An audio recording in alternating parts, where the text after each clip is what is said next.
licorne, ça évoque un mythe.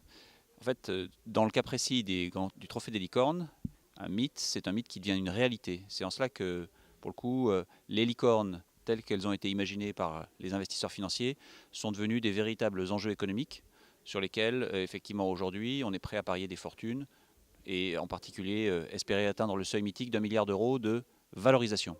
La découverte de l'année, je pense que c'est insectes. Alors, insectes, c'est quelque chose avec lequel on est peu familier en Europe, parce qu'on mange peu d'insectes.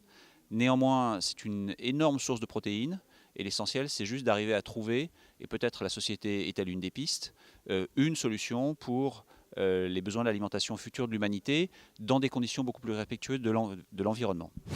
Et alors, évidemment, le principal sujet de préoccupation aujourd'hui, c'est le fait que la France compte aussi peu de licornes, pour deux raisons probablement. D'une part parce que on sait faire naître des licornes, mais très vite ces licornes s'exportent à l'international et en particulier dans les pays anglo-saxons. Et ceci pour une raison assez simple, c'est qu'en fait aujourd'hui en France, on doit encore construire l'écosystème qui va permettre à nos licornes de croître et devenir des entreprises de premier plan au-delà de leur statut d'animal mythique.